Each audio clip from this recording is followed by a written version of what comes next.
This runaway commercial airliner is hurtling towards the sea at a frantic speed. Alarms are blaring inside the cockpit. The screams of the passengers and the sound of luggage slamming into the ceiling merge into one. The inverted plane gets closer and closer to the sea surface. In this moment of desperate terror, can the pilots bring this out-of-control plane safely back to the nearby airport? Today, I'm going to tell you about a story of the brilliance of humanity clashing with corporate interests.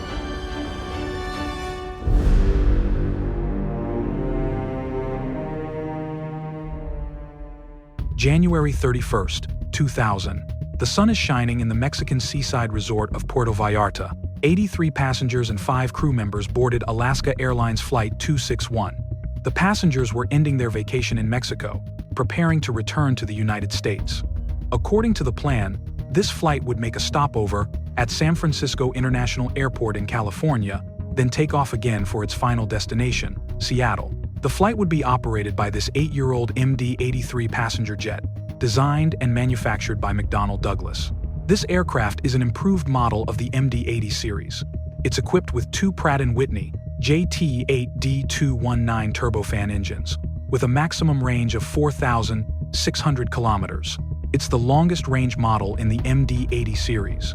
The 2 pilots flying the plane were the 5'3" captain, Theodore Ted Thompson, and the 5'7" first officer, William Bill Tansky.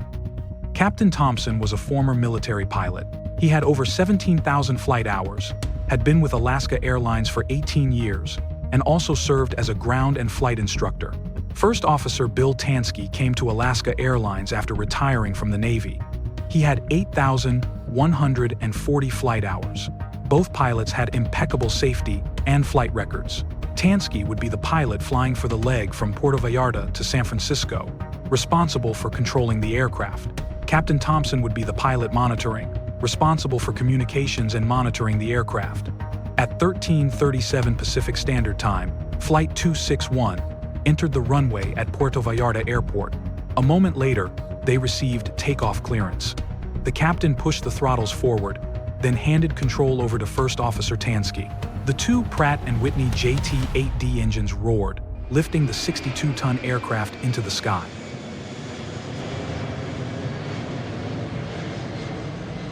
First Officer Tansky flew the plane manually until it climbed to 6,000 feet. The sky was blue, the ocean view was endless. It was a perfect day to enjoy the pleasures of flying. However, the good times didn't last. As the plane climbed to 23,400 feet, a warning light for the autopilot trim failure illuminated in the cockpit. This was the first sign of a serious problem. On the rear of the MD-80 series aircraft, there are 2 horizontal stabilizers. These smaller wings, located at the top of the tail fin, not only provide longitudinal stability, but can also move up and down to adjust the aircraft's attitude. For example, to keep the plane climbing, the pilot just needs to trim up, causing the horizontal stabilizer to adjust downwards. This changes the aircraft's pitching moment, allowing it to maintain a certain nose-up attitude. The pilot then doesn't need to constantly pull back on the yoke to adjust the elevators to keep the nose up. The existence of this system reduces the pilot's workload and allows passengers to enjoy a more comfortable flight. The structural design of the horizontal stabilizer is actually very simple. Imagine a common screw and nut combination. In the tail of the aircraft, there's a thick, threaded jackscrew. It passes through a fixed nut, also known as a mechanical actuator. When the electric motor starts, it rotates the jackscrew like turning a screw, which in turn moves the entire horizontal stabilizer up and down. When this giant screw is turned up, the horizontal stabilizer tilts up, and the plane's nose goes down. When it's turned down, the stabilizer presses down, and the plane's nose goes up. At the top and bottom ends of the jackscrew, there are also mechanical stops to prevent the horizontal stabilizer from over-adjusting, ensuring flight safety. After explaining the principle and structure of the horizontal stabilizer and trim, let's return to Flight 261. The autopilot trim warning light that illuminated in the cockpit alerted the pilots that the autopilot computer could no longer move the horizontal stabilizer to perform automatic trimming. This failure could mean one of 2 things. Either the stabilizer motor had stopped working, or the stabilizer was jammed. Tansky, who was flying the plane, disconnected the autopilot after seeing the warning light. He tested the flight controls with the yoke and found it took a great deal of force pulling back to keep the plane on the flight director's indicated pitch angle to continue climbing. The two pilots immediately took out the quick reference handbook. Following the procedure, they tried cycling the trim motor and checking the trim motor circuit breaker. After operating the electric and manual trim, the horizontal stabilizer still wouldn't move. Looking back at the investigation, the safest course of action at that time was to immediately return to Puerto Vallarta Airport. But the checklist at the time had a flaw. The checklist neither required the crew to prioritize diverting to the nearest airport for this type of failure, nor did it mention the potential for cascading problems from a mechanical failure. After the plane reached its cruising altitude of 31,000 feet, First Officer Tansky noticed the control forces on the yoke had become much lighter. For them, even if the electric motor failed, they could still fly using only the elevators and continue to San Francisco. So, after flying manually for an hour, they engaged the autopilot. Over the next hour, the two pilots began to try using the electric trim switches on the yoke and the manual trim wheel on the center console, known as the suitcase handle, to adjust the trim. However, the horizontal stabilizer remained motionless. They then tried using the alternate trim motor, but this method also didn't work. So, they turned their hopes to the electrical system. They reset the electric motor circuit breaker again, but the horizontal stabilizer remained stuck in a 0.4-degree nose-down position. So at 15:49, Captain Thompson contacted Alaska Airlines maintenance base in Seattle. Captain Thompson believed the aircraft could no longer continue the flight. However, the company dispatcher preferred the plane to continue to San Francisco as planned because diverting to Los Angeles would disrupt Alaska Airlines' flight schedule, causing cascading flight delays. "I really didn't want to hear about flow being the reason you're calling us, because I'm concerned about overflying suitable airports." "Well, we want to do what's safe. So if that's what you feel is safe, we just want to make sure you have all the info." Captain Thompson was not satisfied with the company's handling of the situation. He said to Tansky, "He drives me nuts. Not that I want to go on about it, you know. It just blows me away. They think we're going to land, they're going to fix it now. They're worried about the flow. I'm sorry this airplane isn't going to go anywhere for a while. So they're trying to put pressure on you." A few minutes later, the dispatcher agreed to Captain Thompson's request. The two pilots began preparing to divert to Los Angeles International Airport. They planned to circle for a while, to burn off fuel, reduce their landing weight, and also test the aircraft's handling characteristics to prevent a sudden loss of control at low altitude and low speed. Afterwards, Captain Thompson took over control of the aircraft. When he used the electric trim switch again to try and adjust the trim, he noticed a load on the aircraft's left AC bus. This indicated that the horizontal stabilizer's electric motor was working properly. So what was the problem that was preventing the horizontal stabilizer from moving? To understand this, we have to go back 10 years before the incident. In the 1,990 seconds, Alaska Airlines suffered record-breaking losses. To cut costs, the airline extended its aircraft maintenance intervals. They extended the lubrication interval for the jackscrew that controls the horizontal stabilizer from the 500 flight hours recommended by the manufacturer in 1987 to once every 8 months by 1999. Although this was theoretically feasible, it was on the condition that the grease was applied correctly each time. According to the manufacturer's regulations, this job should take about 4 hours to complete. However, Alaska Airlines mechanics could complete this work order in just 1 hour. It wasn't because they had cleverly found a better lubrication method, but because these mechanics, under immense pressure, could only skip some steps to get the aircraft back in service quickly. As a result, the wear rate of these insufficiently lubricated nuts increased to more than 10 times the normal rate. In September 1997, an engineer named John Liotine, one of the few at Alaska Airlines who always adhered to professional ethics, inspected the jackscrew nut on the incident aircraft. He first used a restraining fixture to pull down on the horizontal stabilizer, changing the load on the nut from tension to compression. This load reversal would create a gap between the nut and the jackscrew. This gap could be measured using a dial indicator fixed to the jackscrew, vertically, pressing against the lower surface of the nut.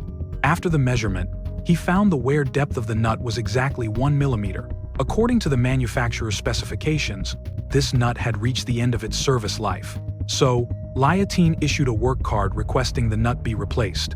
However, after his shift ended, the night shift supervisor decided to re-inspect the nut's wear. After 5 tests, the average wear depth was about 0.84 millimeters.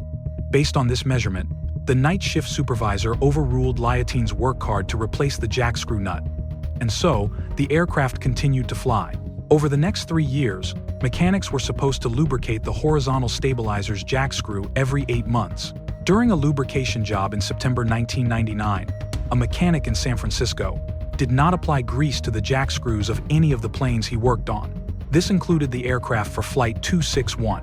As lubrication problems accumulated, the dry jackscrew had worn away 90% of the nut's threads. This is why, 2 hours earlier on Flight 261, when climbing to 23,400 feet, the severely worn threads got tangled on the jackscrew. The horizontal stabilizer became completely mechanically jammed. At 16:09, unaware that the horizontal stabilizer had suffered a mechanical failure, Captain Thompson disconnected the autopilot, preparing to try moving the horizontal stabilizer again. After the autopilot was disconnected, the aerodynamic load on the stabilizer from the elevators returning to neutral exceeded the limits of the severely worn nut. The jackscrew stripped all the threads from the nut. The nut lost its ability to hold the horizontal stabilizer, and the air pushed the stabilizer up to 3.1 degrees. The stop at the bottom of the jackscrew slammed into the nut. The two pilots heard 2 loud bangs, and the plane began a steep dive. Although the captain immediately pulled back on the yoke with all his might, the plane was like a runaway horse, accelerating wildly into the dive. Center, our last 261. We are in a dive here, last 261 nest. Again, yeah, we're out of 26 sizes of feet. We are in a vertical dive, so we've lost vertical control of our airplane. An overspeed warning sounded in the violently diving aircraft as the rapidly approaching blue sea filled the windshield. In this moment of crisis, the 2 pilots used all their strength to pull back on the yoke, trying to regain control of the plane. In just 80 seconds, the plane descended 7,500 feet. The 2 pilots, giving it their all, finally stabilized the aircraft at an altitude of 23,500 feet. However, now they had to pull back on the control column with the force required to lift a 30-kilogram object just to keep the plane in level flight. So that's the 261 take condition. 261, all right? 24,000 seats kind of stabilized, we're blowing here, and we're gonna throw a couple shooting. Can you give me a block between 20 or 25? Last 261 maintain black. Altitude by level 2003. By level 250 last 2061. I will take that block. Will be monitor crates. The controller approved the altitude block requested by Captain Thompson to prevent Flight 261 from colliding with other aircraft if it went out of control again. You had the airplane, my adrenaline's going. It was really tough there for a while. The continuous, forceful pulling on the yoke made Captain Thompson's arms ache.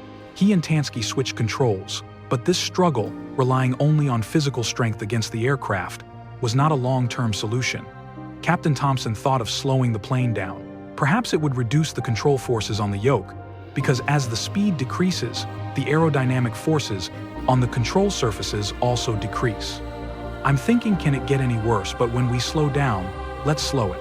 Let's get it down to 200 knots and see what happens. Captain Thompson slowly reduced the plane's speed to 200 knots and gradually extended the flaps. This way, they could also test the aircraft's configuration for landing to ensure the plane would be controllable during the final approach. Afterwards, Captain Thompson contacted a local engineer in Los Angeles. He reported the problem with the horizontal stabilizer being stuck in the nose-up position. But the engineer on the ground didn't provide any solutions. This meant the 2 pilots had to deal with this crisis, which could lead to disaster at any moment, on their own, without any technical support from the ground. LA, Alaska, 261. We're with you. We are at 225. We have a jam stabilizer, and we're maintaining altitude with difficulty. But we can maintain altitude, we think, and our intention is to land at Los Angeles, Alaska, 261, LA Santa Roger. You're clear to Los Angeles Airport, be a present position. Direct Santa Monica, direct Los Angeles. And you want lower now, or what do you want to do, sir? Center, Alaska, 261. I need to get down about 10. Change my configuration. Make sure I can control the jet. And I'd like to do that out here over the bay, if I may. Although Los Angeles Center had cleared Flight 261 to fly directly to LAX, Captain Thompson still decided to maintain a circling descent over the Pacific Ocean first. This experienced pilot knew well that if the plane went out of control again, not only would the 88 lives on board be in immediate danger, but it could also cause a catastrophic disaster in a densely populated area.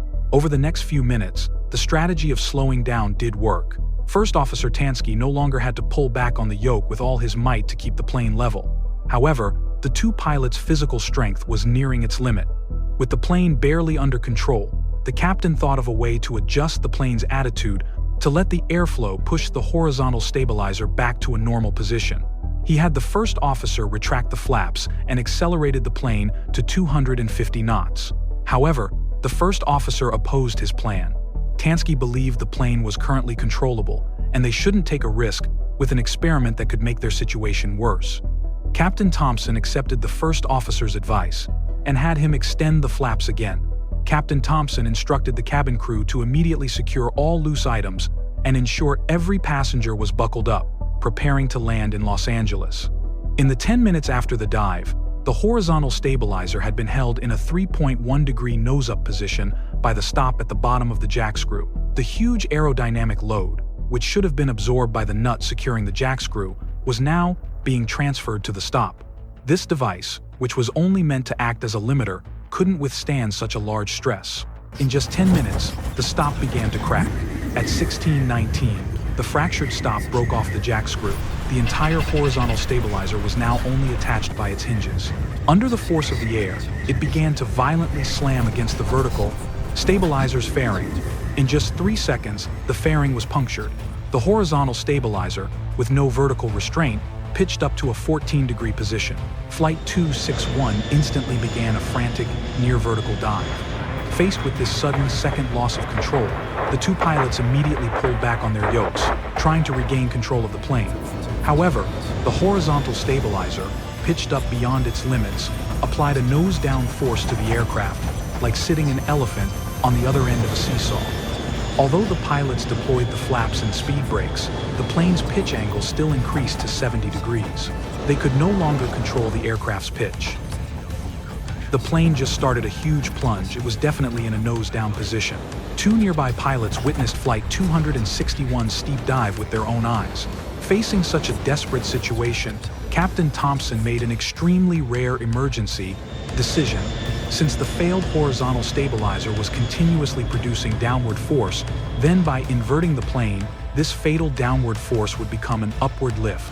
Captain Thompson immediately banked, left rolling the plane 180 degrees. This 50-ton McDonnell Douglas aircraft began to fly inverted. Captain Thompson's emergency measure worked. The plane's pitch-down angle was raised from 70 degrees to 28 degrees. The two pilots and the passengers behind them were now hanging upside down by their seatbelts. Captain Thompson had to overcome the difficulty of controlling the plane against gravity and with completely reversed control logic. At the same time, First Officer Tansky retracted the flaps. These actions further reduced the plane's pitch-down angle to 9 degrees. Although the plane was still descending compared to the previous vertical dive, this aerobatic-like emergency maneuver did slow the plane's descent rate. The two pilots were still fighting for the last chance of survival for this out-of-control airliner. Are we flying? We're flying. Tell them what we're doing. Gotta get it over again.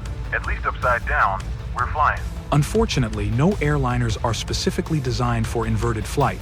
Such an attitude not only exceeded the aircraft's structural design, limits the engines, also could not combust normally. A series of loud bangs indicated that the compressors in this state could no longer get sufficient air intake. The plane was gradually losing power. Captain Thompson tried to roll the plane over again. He asked the first officer to help him with the rudder pedals, but the inverted Tansky couldn't reach the rudder pedals at all. In the final moments, Captain Thompson still didn't give up.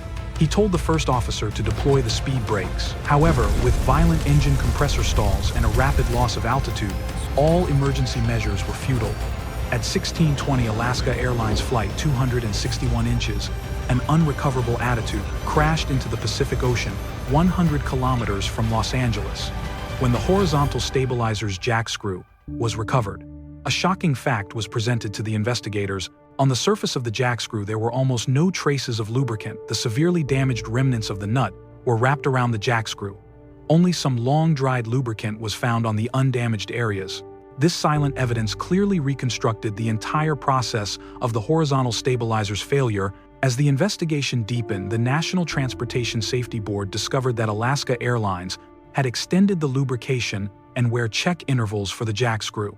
What was even more shocking was that the Federal Aviation Administration, without confirming if extending these two inspection intervals was appropriate, approved Alaska Airlines' request. The problems from the airline's cost-cutting were not only reflected in extending maintenance intervals, Alaska Airlines also cut back on maintenance staff and training. Many mechanics had not received formal training and went to work directly. Safety-related management positions were left vacant for long periods. As a result, the seemingly simple task of lubricating the Jackscrew did not escape the deteriorating maintenance environment. As for the aircraft itself, the McDonnell Douglas MD-80 series aircraft used the horizontal stabilizer design from the 1962nd DC-9. The original design of the trim system had a fatal flaw. When the threads of the nut were completely worn out, there was no other structure to bear its dynamic load. This single point of failure directly violated the most basic redundancy principle of aircraft design. Critical systems must have backup safety mechanisms. The NTSB believed that if the crew had immediately returned to Puerto Vallarta after discovering the jammed stabilizer, this accident likely would not have happened. When the crew was unaware that the stabilizer system had a mechanical failure, not an electrical one, repeatedly trying to move the stabilizer reduced the possibility of a safe landing. However, from an objective standpoint, multiple factors influenced the crew's judgment. First, the quick reference handbook at the time had no instruction to land as soon as possible. Second, the pilots were under operational pressure to continue to their destination, San Francisco. Third, the ground engineers failed to accurately assess the risk from the jammed stabilizer. Despite these cognitive and decision-making biases, the investigation team still highly praised the professionalism and extraordinary courage shown by the two pilots in the final stage. They even attempted an inverted flight maneuver never practiced in training to recognize their heroic actions. Captain Thompson and First Officer Tansky were posthumously awarded the Airline Pilots Association's highest honor, the Gold Medal for Heroism. As early as 1998, engineer John Liotine had reported to the Federal Aviation Administration that the Oakland base where he worked had a serious problem of falsifying maintenance records. In August 1999, he was placed on forced leave by the airline for his whistleblowing. Heartbreakingly, just a few months later, this nut that should have been replaced claimed the precious lives of 88 people. In 2000, Liotine filed a lawsuit against Alaska Airlines. The airline offered a $500,000 settlement agreement, and the price was that John Liotine had to voluntarily resign from his job at Alaska Airlines. Fortunately, Liotine's professionalism was recognized by the aviation industry. Today, he holds a teaching position at the National Aviation Academy, passing on his professional experience in aviation safety and professional ethics to the next generation of aviation talent. I want to quote the father of Abby Miller Bush, a victim of the Alaska Airlines Flight 261 crash. In a line he said during an interview to end this video, "What a cruel price to pay.